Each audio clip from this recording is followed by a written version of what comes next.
Comment aborder l'approche diagnostique ostéopathique de la région lombaire? Nous proposons une démarche en 3 étapes. Tout d'abord, dans la dynamique du vivant, sujet debout, nous observons, nous regardons et nous commençons des tests à partir des mouvements actifs du sujet.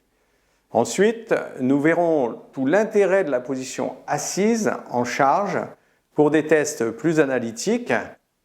Enfin, sujet sur le dos, puis sur le ventre, nous irons vers une approche de plus en plus précise et analytique où la palpation et le toucher prédomineront dans ce type de travail.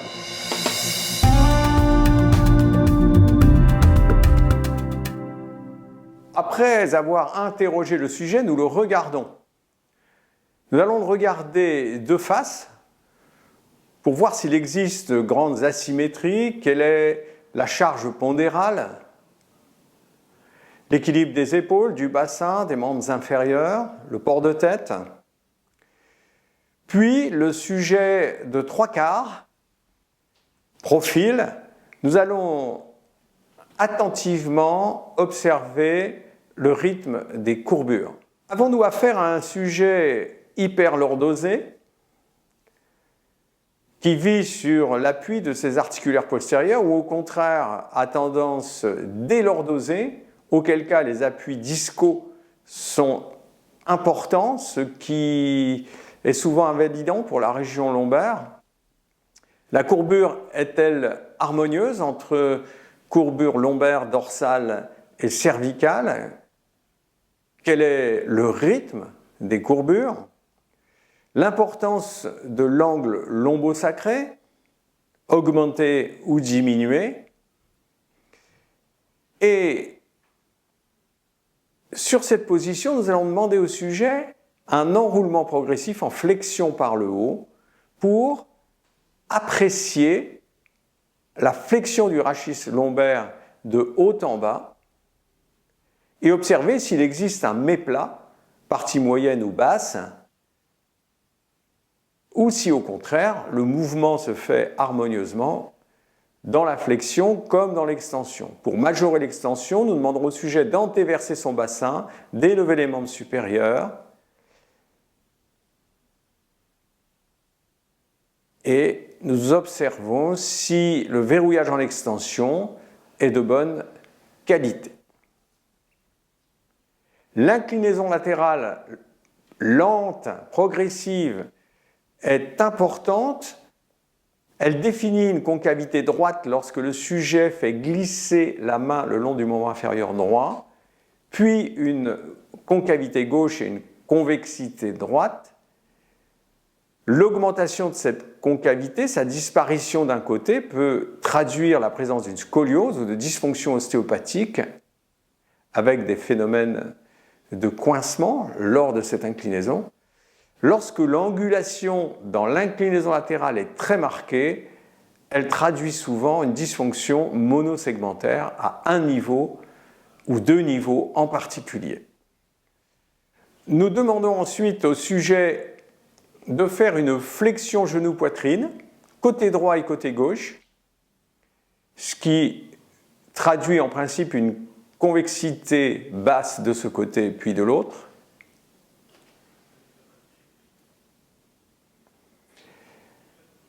Et enfin, un test dit de la Commer où il va valoriser l'inclinaison au niveau lombo-sacré par flexion d'un genou, puis de l'autre,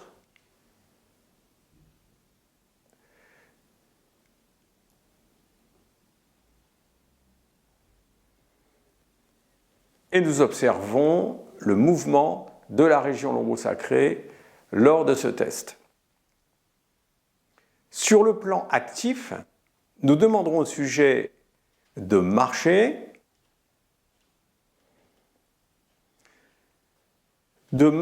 sur les talons ou sur la pointe des pieds, ce qui nous donne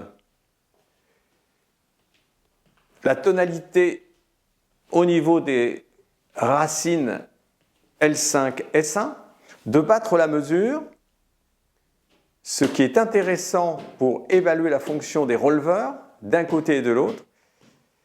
Le praticien écoutera le bruit effectué par le sujet lors de ce mouvement. La diminution ou l'atténuation de ce bruit traduit souvent un déficit au niveau des muscles releveurs du pied ou bien sûr des muscles fléchisseurs. Nous demanderons au sujet de prendre une position accroupie, maintenue, pour voir le verrouillage des quadriceps, ce qui pourrait traduire un déficit au niveau de la fonction du nerf crural, ce test étant bien sûr encore plus efficace si nous demandons de le faire en unipodal, d'un côté puis de l'autre.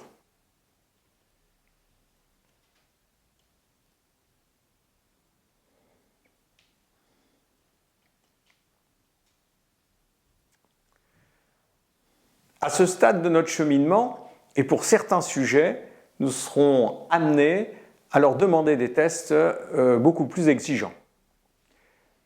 Par exemple, ce test de maintien, soutien lombaire, dit 4 faces, à effectuer couché sur un tapis de sol. D'abord, sujet sur le dos, nous lui demandons de remonter le bassin, de se maintenir quelques secondes. Ce test peut s'effectuer 15 secondes, 30 secondes, voire plus, selon les sujets.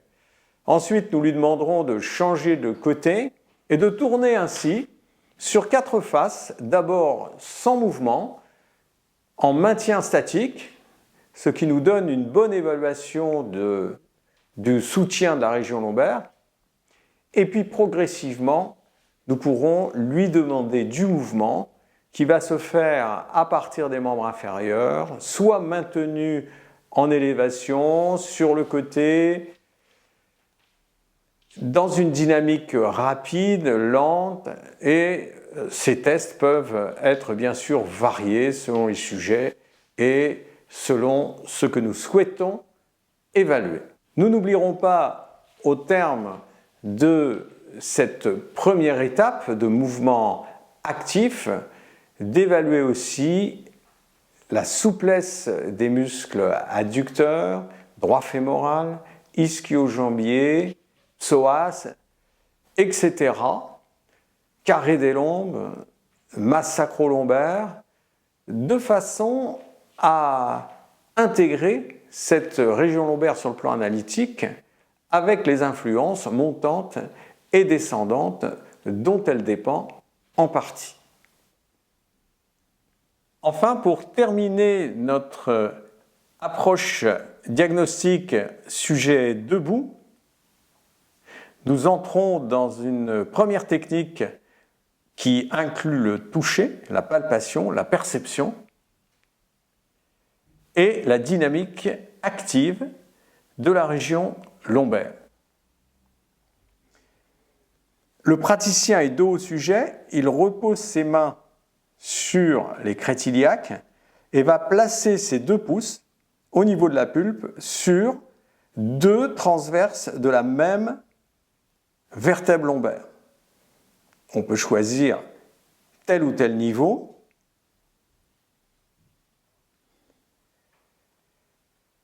Et nous allons demander au sujet d'effectuer des mouvements actifs en inclinaison latérale. À droite, la vertèbre converge vers la sous-jacente.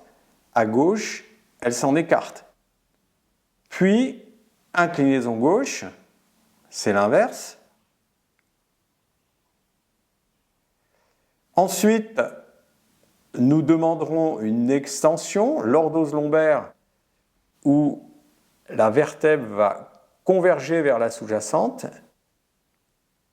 ou au contraire, une flexion de haut en bas pour apprécier la flexion analytique de cette vertèbre par rapport à la sous-jacente.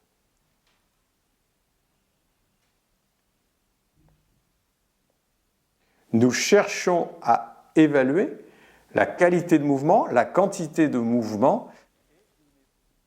Ces tests nous introduisent naturellement à une deuxième étape qui est l'évaluation des mouvements lombaires en position assise. Cette fois-ci, les mouvements seront passifs, le sujet étant en charge.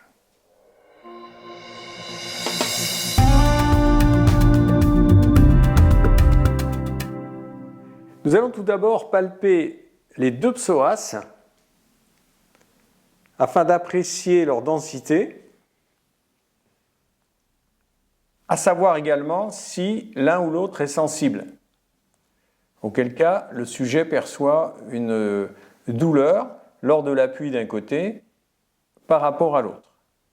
Ce test peut se faire en enroulement ou en déroulement de colonne vertébrale globalement. Le sujet auquel cas avance en flexion ou au contraire se place vers l'extension. Nous apprécierons la mobilité de la hanche, ce qui induit une mise en tension du piriforme, mais nous voulons sentir si l'ouverture iliaque se fait bien, ainsi que la rotation externe de hanche, ainsi que la fermeture, rotation interne, comparativement. Dans cette position, il est judicieux de tester la mise en tension des chaînes postérieures, sachant que lorsque le sujet relève le pied, nous effectuons également un test neuroméningé. Nous pouvons agir à la fois par la mise en tension des chaînes postérieures et par la flexion de la tête et du tronc, avec différentes variations dans les angles, la pression, le mouvement, pour mettre en évidence une irradiation lombaire au niveau du plexus lombaire ou plexus lombosacré.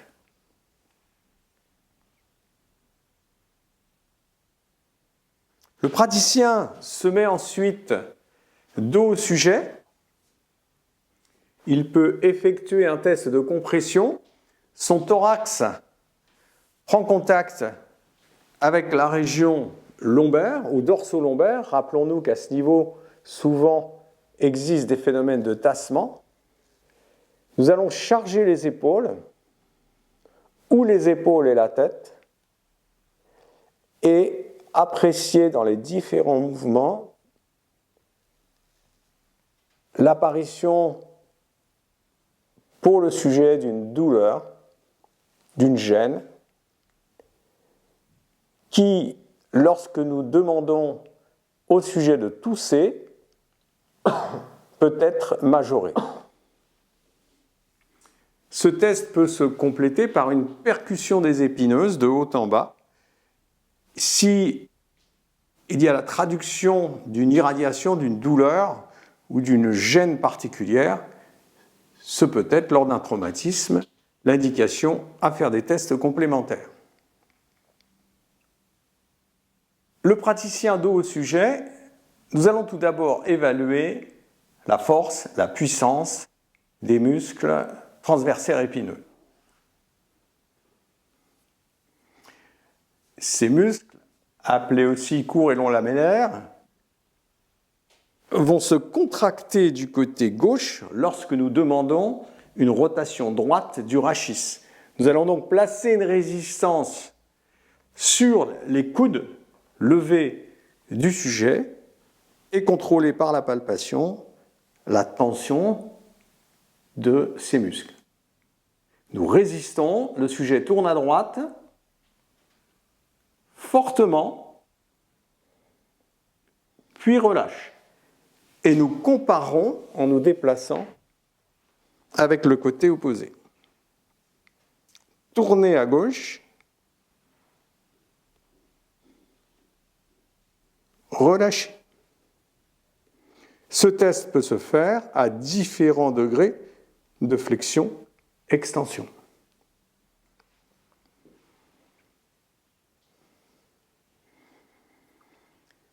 Nous allons ensuite effectuer un test passif d'inclinaison latérale gauche. La main du praticien couvre les épaules en arrière de la nuque et va faire descendre une colonne de pression de haut en bas sur les lombaires de L1 à L5. Le sujet est en position de légère flexion. Nous contrôlons le déplacement de l'épineuse qui, lors de l'inclinaison latérale, va au départ translater du côté opposé, puis s'arrêter.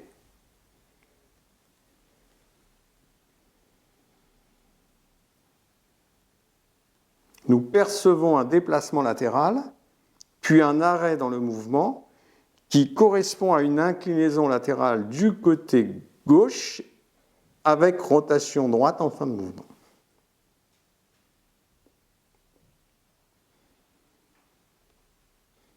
Nous comparons avec le côté opposé. Si la vertèbre s'incline bien, c'est qu'elle peut converger. Elle n'a donc pas de dysfonction de divergence.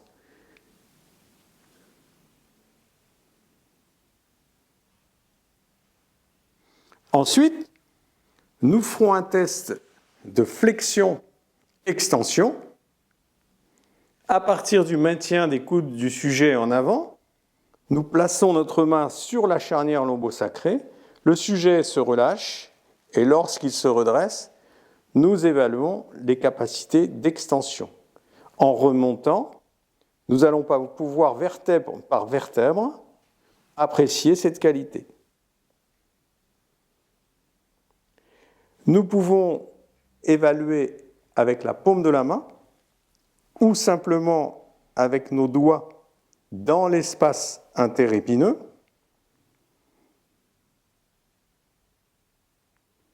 Et ainsi apprécier les capacités d'extension ou de flexion de telle ou telle vertèbre. Enfin, en position neutre, nous pourrons effectuer une rotation passive du côté droit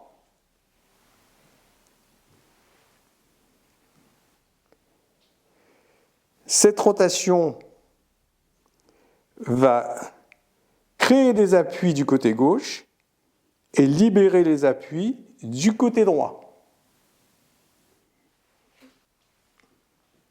En nous plaçant du côté opposé, nous pourrions effectuer la même chose et apprécier l'ensemble des qualités de mobilité en rotation gauche. Enfin, en position assise, nous pourrons utiliser une position où le sujet est assis en bout de table sur une chaise ou un tabouret, les mains posées sur la table. Le praticien peut contrôler la vertèbre attestée par l'épineuse ou par les deux transverses. S'il le fait par l'épineuse, il le fait à l'aide du pouce index qui saisit la vertèbre à droite et à gauche de l'épineuse. S'il le fait par les transverses, nous utilisons les deux pouces placés latéralement de part et d'autre des transverses et en arrière de celle-ci. Nous choisissons une vertèbre, sachant que nous pourrons tester de T12, L1 jusqu'à L5 et S1, et nous demanderons au sujet tout d'abord de cambrer légèrement le dos. Par le bas, nous apprécions la convergence des articulaires postérieurs, les transverses fuyant vers l'avant. Au contraire, lors de la bascule du bassin, nous allons avoir une saillie des transverses et une mise en flexion de la vertèbre. Nous pourrons demander au sujet d'incliner à droite en faisant descendre son épaule droite ou d'incliner à gauche, auquel cas la transverse droite s'élève et la gauche s'abaisse. Enfin, l'originalité de la technique, c'est de demander au sujet de glisser progressivement ses mains le long de la table et d'avoir en charge moyenne une flexion progressive d'une vertèbre par rapport à l'autre, puis une extension lors du relevé de la prise appui sur les coudes. Nous pouvons alors apprécier l'extension de la vertèbre par rapport à la sous-jacente. Lors de la flexion unilatérale, nous demandons au sujet d'allonger par exemple le bras gauche. La vertèbre va s'étirer du côté gauche, elle va diverger du côté gauche et nous pouvons apprécier ce mouvement d'inclinaison latérale droite, rotation, qui va se produire du côté droit ensuite en allongeant le bras droit. La vertèbre va diverger du côté droit et se placer dans une tendance d'inclinaison gauche, rotation gauche. Si ce mouvement est impossible, eh bien, il traduit la dysfonction de la vertèbre concernée. Pour la région lombosacrée, nous pourrons utiliser deux paramètres. Si par exemple nous saisissons l'épineuse de L4, nous pourrons agir par le haut dans la même situation que précédemment, mais nous pourrons aussi agir par le bas en amenant le bassin en antéversion ou en le relâchant vers la rétroversion. Nous pourrons ainsi mobiliser par le bas la vertèbre, de bas en haut, ou au contraire, de haut en bas, en utilisant un levier supérieur. Dans ce cas précis, le praticien peut aussi contrôler le bassin en plaçant ses mains en avant des crêtes iliaques et en maintenant le bassin avec son avant-bras pendant qu'il contrôle l'épineuse concernée avec la pince pouce-index. Il peut ainsi jouer sur différents paramètres: recul du bassin, avancée du bassin en poussant l'épineuse, inclinaison droite du sujet, le mouvement vient par le haut, inclinaison gauche, flexion par le haut, le sujet s'allonge le long de la table et le praticien tractant le bassin en arrière augmente le mouvement de flexion. Tout l'intérêt de cette position, c'est de pouvoir jouer de manière douce et en relative décharge sur des forces descendantes et montantes et ainsi évaluer les vertèbres de manière globale et analytique.